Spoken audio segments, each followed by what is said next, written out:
माननीय अध्यक्षा महोदय, आज मैं सदन को एक कहानी सुनाना चाहता हूं। कहानी का शीर्षक है चौथी पास राजा।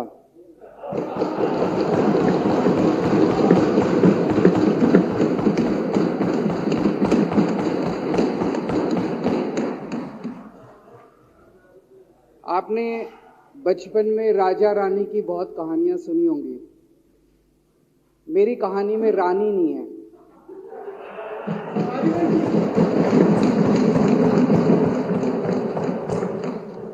बस राजा है। ये एक ऐसे राजा की कहानी है अध्यक्ष महोदय, जो अनपढ़ था, चौथी पास था, बेहद अहंकारी था, बहुत अहंकार था, बहुत ज्यादा,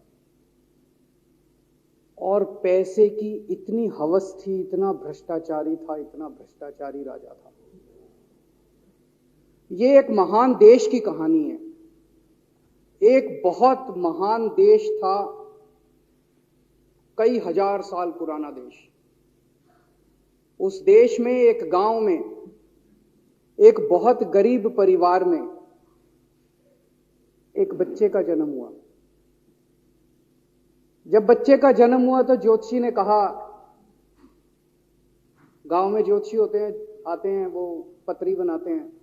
ज्योतिषी ने कहा, माई तेरा लड़का बड़ा होके बहुत बड़ा सम्राट बनेगा। माई को यकीन नहीं हुआ, मेरा इतनी गरीब हूं मैं, कहां से मेरा बेटा सम्राट बनेगा। तो उसने कहा, नहीं, तेरे बेटे के ग्रह बताते हैं तेरा बेटा बहुत बड़ा सम्राट बनेगा। बेटा धीरे धीरे बड़ा होने लगा। स्कूल, गांव का ही स्कूल था, स्कूल जाता था, उसका पढ़ने वढ़ने में मन नहीं लगता था। तो चौथी के बाद उसने किसी तरह से चौथी करी, चौथी के बाद उसने स्कूल छोड़ दिया। गांव के पास एक रेलवे स्टेशन था।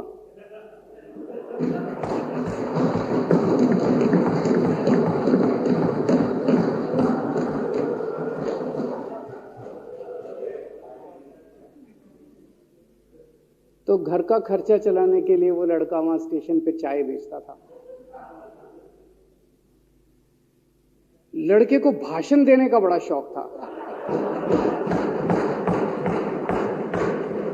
सारे गांव के लड़कों को इकट्ठा कर लेता, आसपास के गांव के भी इकट्ठा कर लेता, सामने वो खाट डाल लेता, उस पर चढ़ जाता और भाषण देता। धीरे धीरे आसपास के गांव के लड़के भी इकट्ठे हो गए। जिस भी चीज में भाषण देता, एक बार शुरू हो जाता तो बंद ही नहीं होता। अब ज्योतिषी ने कहा था, लड़का बड़ा हुआ, बड़ा होके एक दिन उस महान देश का वो राजा बन गया। पूरे देश में उसका नाम हो गया चौथी पास राजा।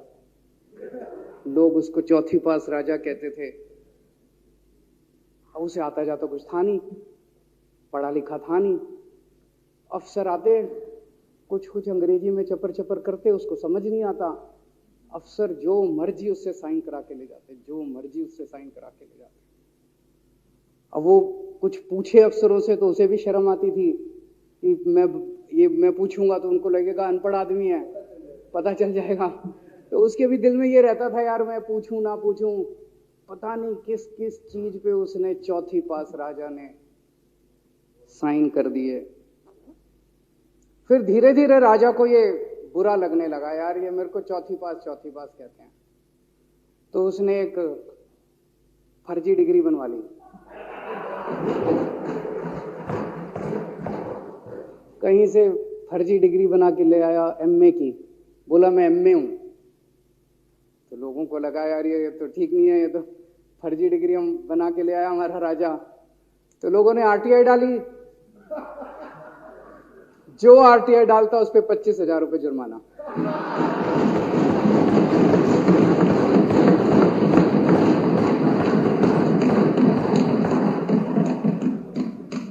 आपके नेता की बात नहीं कर रहा।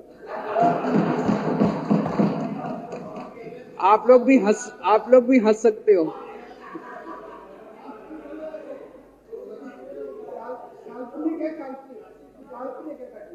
तो जो आरटीआई डाले उसको 25,000 रुपए का जुर्माना, जो आरटीआई डाले उसको 25,000 रुपए का जुर्माना। एक दिन कुछ लोग गए चौथी पास राजा के पास, बोले जी एक बड़ा धांसू आइडिया लेके आए हैं। बोले बताओ। बोले जी नोटबंदी कर दो, भ्रष्टाचार खत्म हो जाएगा देश से। तो उसने कुछ पूछा, उसे कुछ समझ नहीं आया राजा को क्या कह रहे हैं क्या नहीं, पर उसे लगा यार कुछ धांसू आइडिया होगा। उसने एक दिन रात को 8 बजे टीवी चैनलों पे जाके नोटबंदी कर दी। बोला सारे नोट बंद।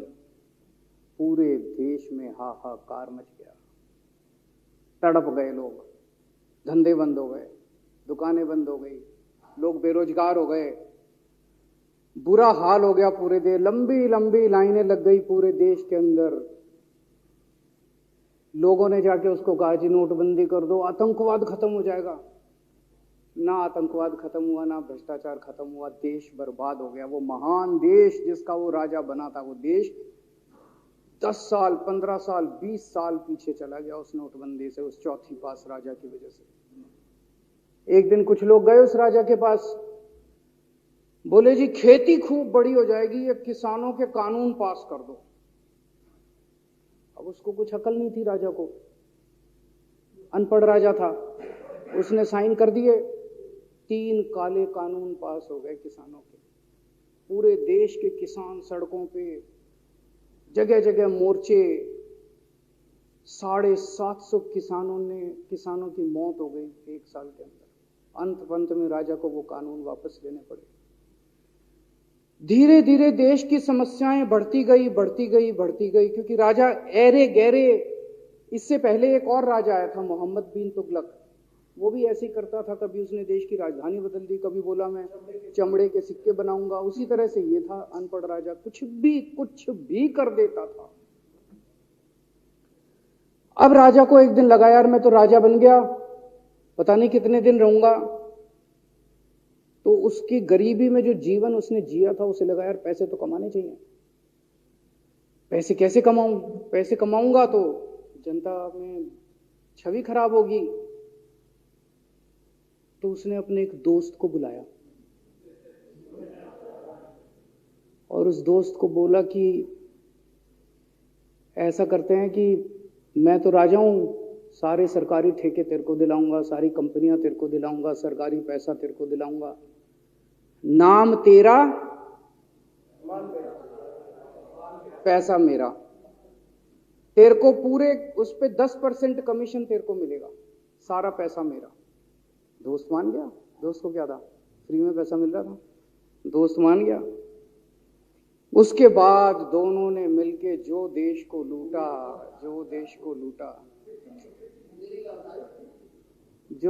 लूटा। सबसे पहले वो दोस्त आया, बोला सर सबसे पहले बैंकों को लूटते हैं। तो बोला वो कैसे यार, बैंकों को लूटेंगे तो ये तो ठीक नहीं है। बोला नहीं ऐसे करते हैं, आप किसी बैंक के चेयरमैन को बुलाओ, उसको बोलो कि वो मेरे को लोन देगा। तो बोला लोन देगा तो वापस करना पड़ेगा। बोला वापस कौन करेगा, वापस थोड़ी करना है, आप राजा हो, वापस नहीं करना, लोन दिला दो बस। तो राजा ने एक बैंक के चेयरमैन को बुलाया, बोला इसको लोन दे। तो वो चेयरमैन की सिट्टी पिट्टी गुम हो गई, यार मैं तो मर जाऊंगा, फंस जाऊंगा, वो भाग गया। तो फिर उन्होंने ढूंढ ढांड के एक ऐसा चेयरमैन चुना जो कि सरासर भ्रष्टाचारी, जिसके ऊपर 10 फाइलें खुली हुई, जिसके ऊपर 10 केस चल रहे, उसको बुलाया। बोला देख तेरे को चेयरमैन बना रहे हैं, अब तू 10,000 करोड़ रुपए दे दे इसको, नहीं तो तेरे को जेल भेजेंगे। जेल जाना है कि पैसे दे रहा है? उसने कहा माई बाप मैं जो कहोगे जहां कहोगे साइन कर दूंगा। उसने 10,000 करोड़ रुपए का लोन उसके दोस्त को दे दिया। ऐसे करते करते 1,00,000 2,00,000 करोड़ रुपए इन्होंने बैंकों से लूट लिए। राजा ने, चौथी पास राजा ने और उसके दोस्त ने मिलकर 2-2.5 लाख करोड़ रुपए बैंकों से लूट लिए। अब बैंकों से पैसा लूटने के बाद उन्होंने देश को खरीदना चालू किया। सबसे पहले उन्होंने देश के एयरपोर्ट खरीदे, पहले 6 एयरपोर्ट खरीदे, फिर उन्होंने बिजली कंपनियां खरीदी, फिर उन्होंने बिजली के दाम बढ़ा दिए पूरे देश के अंदर, फिर उन्होंने सी पोर्ट खरीदने चालू कर दिए, फिर उन्होंने कोयले खदानें ले ली, फिर इन्होंने पुलिस को भेज भेज के जो लोगों की कंपनियां थी, प्राइवेट लोगों की कंपनियां, या बंदूक रख रख के उनकी कंपनियां छीन ली राजा ने और उसके दोस्त ने। हाहाकार मच गया पूरे देश के अंदर। इतनी महंगाई हो गई, इतनी महंगाई हो गई पूरे देश में। पहले गैस 400 रुपए सिलेंडर होती थी, चौथी पास राजा के आने के बाद 1100 रुपए सिलेंडर हो गई। पहले पेट्रोल 71 रुपए होता था, 97 रुपए हो गया। पहले डीजल 57 रुपए होता था, 90 रुपए लीटर हो गया। जब पेट्रोल के दाम बढ़ गए, डीजल के दाम बढ़ गए, तो सारी चीजों के दाम बढ़ गए देश के अंदर।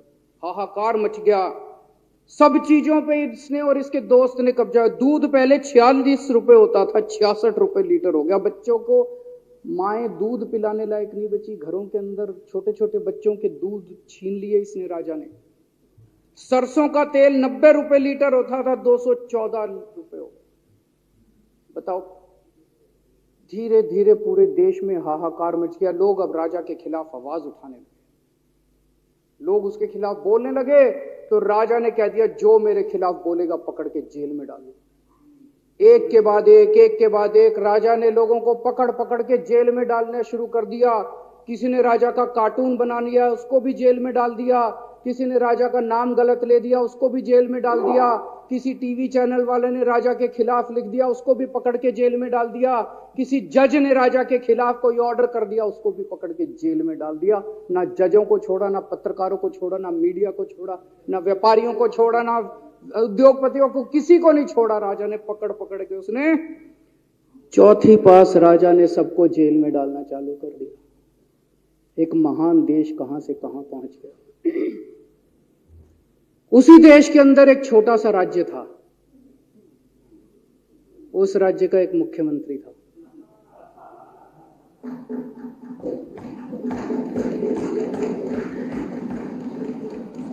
उनके चेहरे पे भी स्माइल आ गई, उनके चेहरे पे भी उम्मीद की किरण छा गई।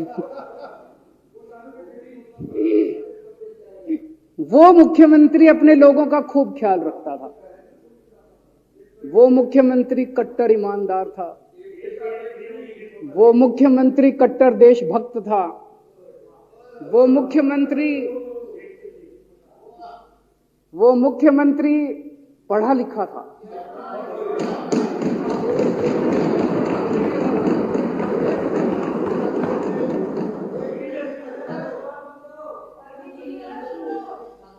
उस मुख्यमंत्री ने अपने लोगों को महंगाई से छुटकारा दिलाने के लिए बिजली मुफ्त कर दी।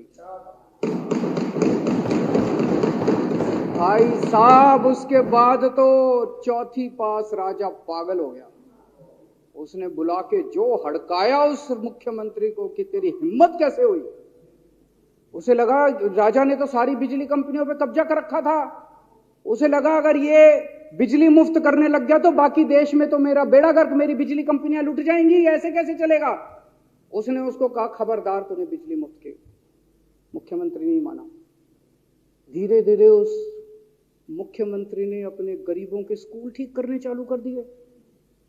तो राजा ने उसको बुला के और हड़काया। राजा बोला, ये क्या कर रहा है तू, स्कूलों के में बच्चों को पढ़ाता है, तू स्कूल खोल रहा है, ये बंद कर, ये सब, ये नहीं चलेगा इस देश का। वो नहीं माना मुख्यमंत्री। फिर उसने मुख्यमंत्री ने सबके इलाज मुफ्त कर दिया, सबके लिए शानदार मोहल्ला क्लिनिक खोल दिए, इलाज मुफ्त कर दिया। राजा तो बिल्कुल ही पागल हो गया। धीरे धीरे जनता को पता चला कि राजा कैसा है। एक दिन लोगों ने उस राजा को उखाड़ के फेंक दिया।